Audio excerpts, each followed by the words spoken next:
Hi everyone.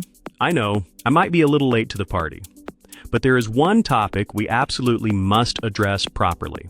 Does anything come to mind? Yeah, let's talk about our Apple. We didn't buy this phone because we were forced to. We bought it because we trusted them. We believed in their innovation, their design, their philosophy. It felt natural. It felt right. We were proud to be part of this ecosystem.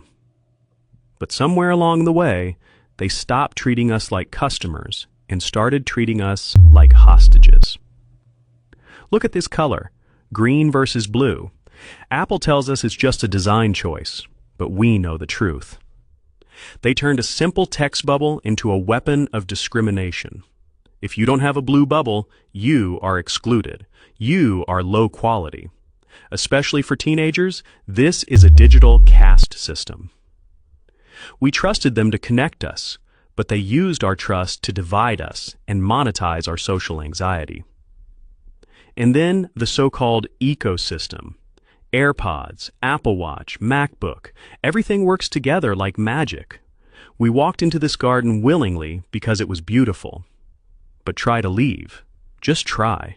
You lose your photos, your notes, your passwords, your paid apps. The gate is locked. This isn't a garden anymore. In neuroscience, we call this a lobster trap. Easy to enter, impossible to exit without losing a leg. They didn't build this wall to protect you. They built it to keep you in. Think about the charger. They removed it from the box to save the planet, right? Don't be naive. They removed it to save shipping costs and sell you a separate box for $30. They slap you in the face and tell you it's a massage. And we thanked them for it. That is gaslighting. Why do we still love them? Why do we defend them even when they remove the charger and raise the price? Brain scans show that when fanboys see the Apple logo, the same part of the brain lights up as when religious people see religious icons. They hacked our brains to bypass logic and trigger faith. That is why we don't look at the price tag. We are not buying a phone. We are paying tithes to our God. So stop worshiping the brand. Remember, you are the one paying them. When you act like a believer, they treat you like a subject. But when you act like a smart customer, they will fear you. Don't be a follower.